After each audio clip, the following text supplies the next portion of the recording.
Hola a todos los que nos escuchan, saludos y bendiciones a todos ustedes. De parte de nuestro programa Palabra de Reino, un programa que estamos comenzando en el mes de abril del año 2020 para estudiar un poco la palabra, la Biblia, el manual que ha dejado nuestro Señor Jesús y Dios escrito para cada uno de nosotros para que aprendamos a vivir como hijos de Dios. Y hablando de aprender a vivir como hijos de Dios, nuestra primera enseñanza va a ser sobre nuestra posición como hijos de Dios. Este tema surge por el hecho que muchos cristianos no entienden su posición como hijos de Dios, y por medio de la palabra vamos a aclarar nuestra posición como hijos. Es probable que en el desarrollo de este tema también mejoremos nuestra relación con Dios si aceptamos las verdades y principios que Dios ha establecido en su reino. Y bueno, uno de los primeros lugares donde vamos a apoyarnos para la investigación de cuál es nuestra posición como hijos de Dios va a ser en el libro de Efesios capítulo 1, desde el versículo 3 hasta el versículo 14, ya que el versículo 1 y 2 son los saludos que da Pablo a la iglesia que le está escribiendo. Y bueno, dice así el versículo 3: Bendito sea el Dios y Padre de nuestro Señor Jesucristo, que nos bendijo con toda bendición espiritual en los lugares celestiales en Cristo Jesús, según nos escogió en Él antes de la fundación del mundo, para que fuésemos santos y sin mancha delante de Él, en amor, habiéndonos predestinado para ser adoptados hijos suyos por medio de Jesucristo, según el puro afecto de su voluntad, para alabanza de la gloria de su gracia, con la cual nos hizo acepto en el amado, en quien tenemos redención por su sangre, el perdón de pecados, según la riqueza de su gracia, que hizo abundar para con nosotros en toda sabiduría e inteligencia, dándonos a conocer el misterio de su voluntad, según su beneplácito, el cual se había propuesto en sí mismo de reunir todas las cosas en Cristo en la dispensación del cumplimiento de los tiempos, así las que están en los cielos como las que están en la tierra.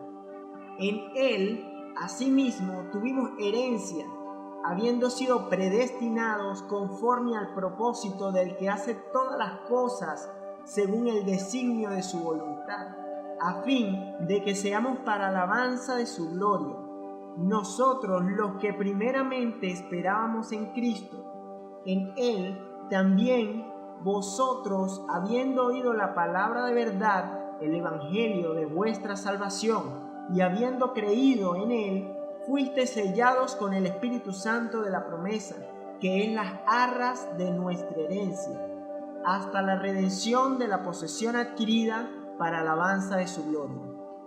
Y bueno, ¿qué podemos sacar de todo esto? ¿Qué podemos analizar? Vamos poco a poco con algunas palabras clave que tenemos en todo este pasaje. Por ejemplo, nos bendijo con toda bendición espiritual en los lugares celestiales en Cristo Jesús. Esto es uno de los puntos y aspectos más fundamentales en este versículo. Y no solamente en el versículo, sino también en nuestra vida, en nuestra posición como hijos de Dios. Pues todavía hay muchas personas que están creyendo, muchos hijos de Dios que creen en las maldiciones generacionales, en las maldiciones que pueden caer sobre nuestras vidas.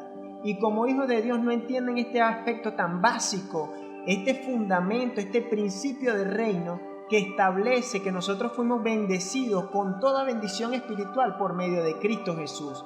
Quiere decir que Cristo se colocó en nuestro lugar para llevar todas las maldiciones, todas esas cosas que debían caer sobre nosotros, las llevó Jesucristo y fueron muertas en la cruz.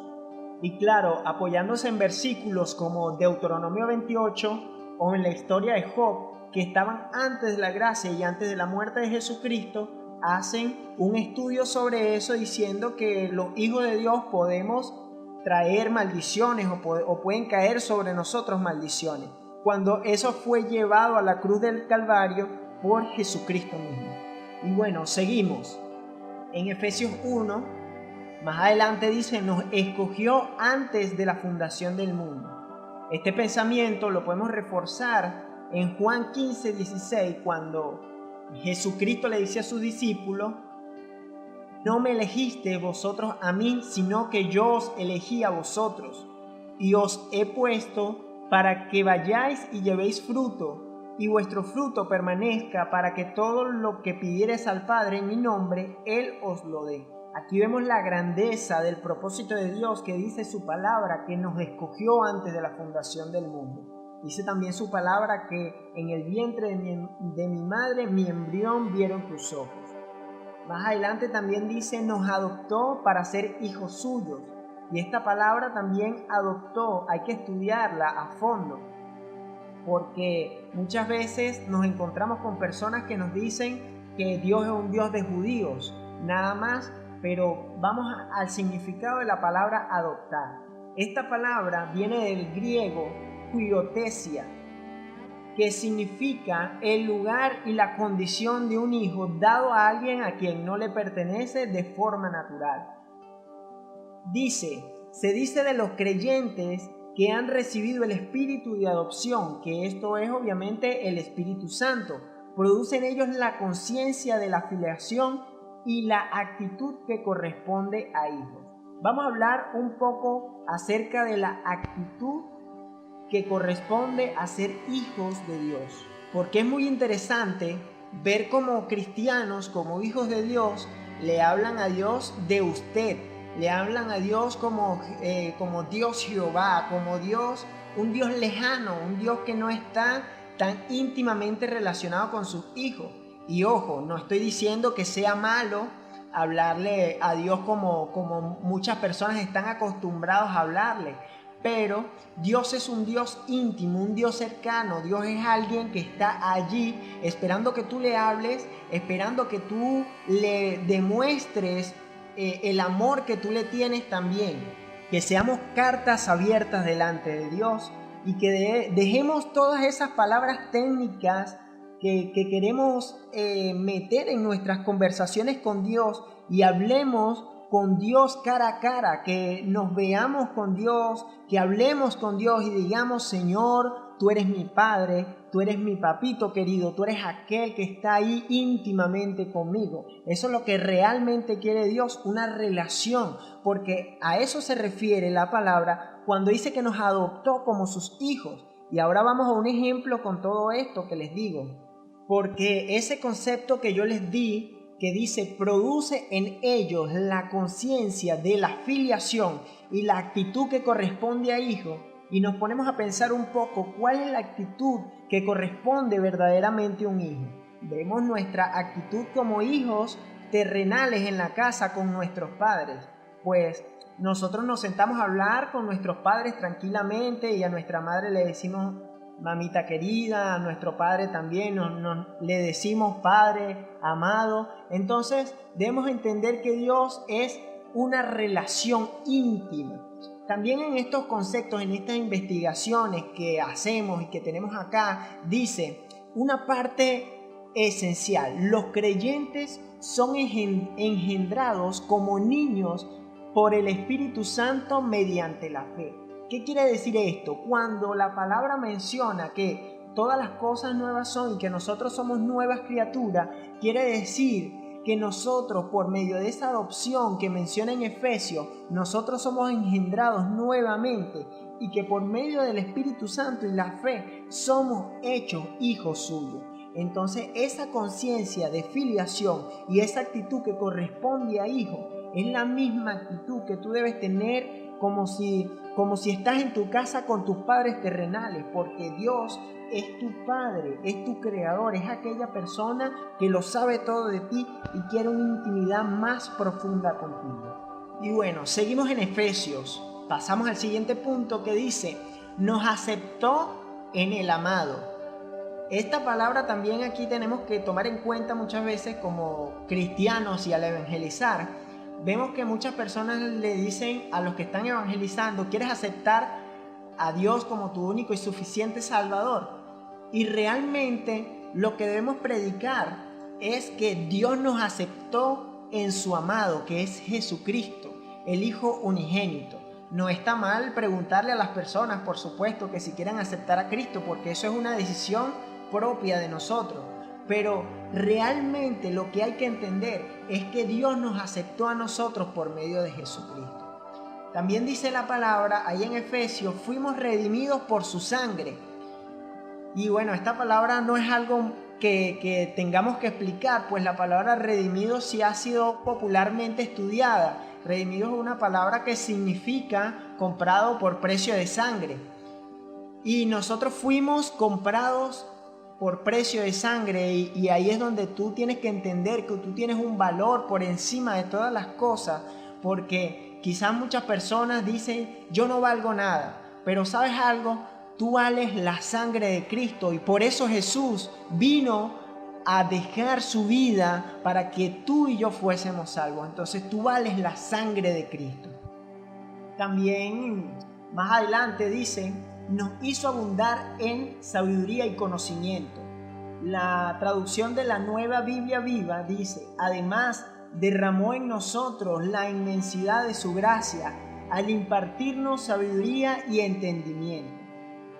Bueno, ya aquí debemos entender que la sabiduría y el entendimiento forman parte de nosotros cuando el Espíritu Santo viene a morar en nosotros. Otra de las características que vemos en Efesios es que dice que nos hizo herederos. Esta palabra se puede complementar con aquella que conseguimos, que dice que somos herederos y coherederos por medio de Jesucristo. Y bueno, la herencia que tenemos en Cristo es muy grande, cosa que debemos hacer otro tema sobre eso también, porque ahí hondamos en cuestiones como el misterio del cambio que hizo Jesucristo, o qué llevó Jesucristo por nosotros, el puesto que nosotros debíamos tener en vez de Jesucristo, aquello que pagó Jesucristo para que nosotros no fuésemos penados por ello. Dice su palabra también en Efesios, fuimos sellados con el Espíritu Santo, que es las arras de nuestra herencia. Aquí debemos entender que somos sellados por el Espíritu Santo y que somos de su propiedad, somos ciudadanos del reino, somos hijos de Dios, y entendemos que tenemos un Dios que todo lo puede, que va por nosotros, que va delante de nosotros y que va por nosotros también, y que nos dejó el Espíritu Santo, que es las arras de nuestra herencia. La palabra arras, si buscamos en un diccionario, por ejemplo de la RAE, dice señal que se da como garantía en un contrato. Debemos entender que el Espíritu Santo es la señal que dejó Jesucristo cuando dijo, os dejaré un consolador.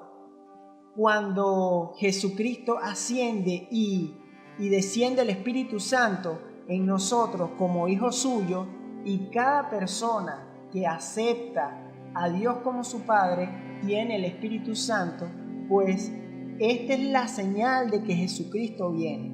Y eso es una señal importante, que la persona del Espíritu, si tú percibes el Espíritu Santo, debes tener la certeza de que Jesucristo viene pronto. Y bueno, antes de pasar al otro verso que tenemos aquí para estudiar, quiero hacer énfasis en eso de la actitud de hijo.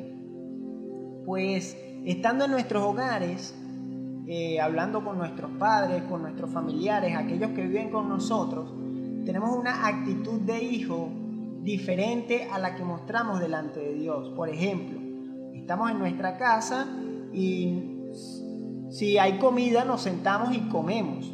Simplemente nos servimos nuestra comida y comemos. Si tenemos sed, vamos a la nevera y agarramos agua, nos servimos agua. Cosa diferente, cosa que no pasa con las visitas, porque si ellos tienen sed, pues nos piden a nosotros, por favor, regálame un poco de agua. Y esta es la actitud diferente entre un invitado y un hijo. ¿Por qué? Porque un hijo tiene acceso a cualquier habitación de la casa, a cualquier habitación, si él quiere ir al baño, si él quiere ir a su cuarto, si quiere ir a alguna parte de la casa, pues tiene acceso porque él es hijo. Y esta analogía la llevamos a la parte del reino. Esta comparación que tenemos la llevamos a la parte del reino y nos damos cuenta que nosotros tenemos acceso a todas las bendiciones que Dios ha dejado para nosotros. Pero tenemos que tener la actitud de hijo y apropiarnos de ella también. Porque Dios se quiere sentar con nosotros, conversar con nosotros, hablar con nosotros. Y lo que tú debes hacer es tratar a Dios como tu Padre. Como alguien que te da, pero que también exige de ti ciertas cosas. Porque así como nosotros somos hijos, como los hijos en su casa tienen derechos, también tienen deberes. Y en Dios tenemos derechos y tenemos deberes también. Porque cuando Jesús dice, en los negocios de mi Padre me es necesario estar, es porque Él entendía que Él debía ocuparse de las cuestiones del reino. Y aquí viene una cuestión muy polémica.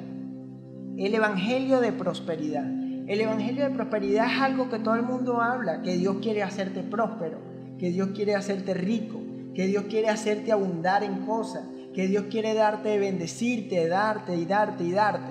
Y es verdad, Dios quiere prosperar tu vida, Dios quiere hacerte abundar en ciertas cosas, pero aquí debemos tener cuidado en solo explicar el evangelio en que Dios te quiere dar, porque Dios es un Dios que mientras más da, más exige. Entonces debemos entender que así como Dios nos quiere prosperar, nos quiere dar, nos quiere bendecir, nosotros también tenemos que darle a Dios, tenemos que responder por todas esas bendiciones. Dios no quiere darte dinero solamente para que tú gastes, no. Dios quiere darte dinero para que tú expandas el reino. Todas esas bendiciones que Dios nos da es para nosotros bendecir a otras personas.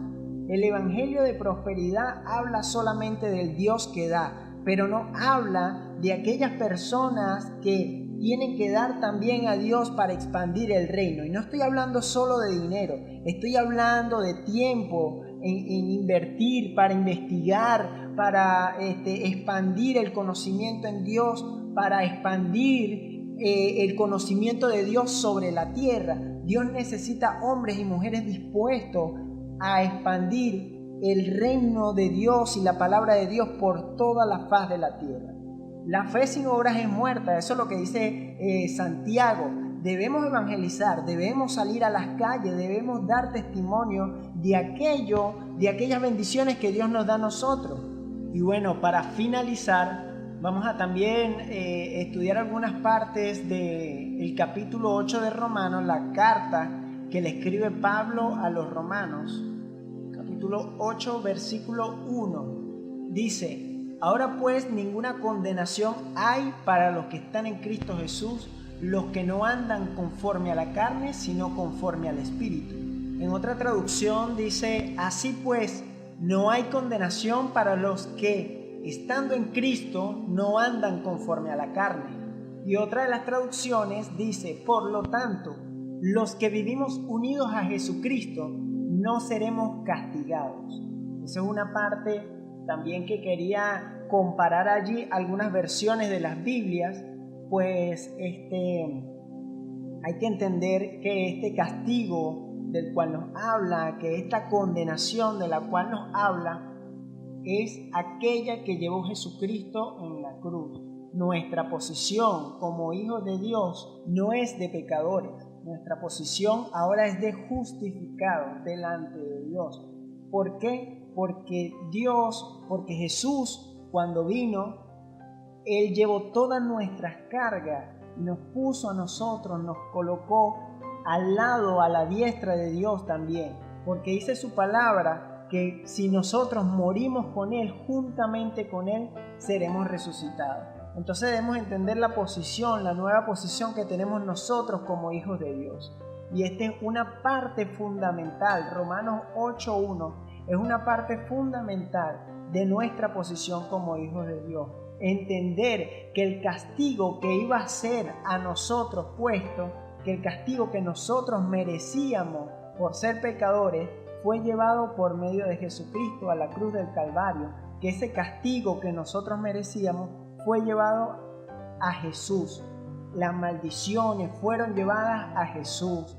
Esa pobreza fue llevada a Jesús. Porque es verdad que por medio de un hombre, dice la palabra, entró el pecado a la humanidad, pero también dice la palabra que por medio de un hombre nosotros fuimos justificados también, y ese hombre es el postrer Adán, que viene siendo la personificación del Verbo en la tierra, cuando dice la palabra que el Verbo se hizo carne, que fue Jesús, aquella persona que llevó nuestros pecados a la cruz del Calvario y fue por quien nosotros fuimos libres. La condenar a alguien, amerita que esta persona sea culpable de algo.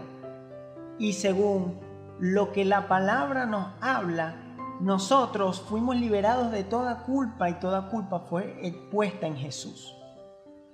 Bien.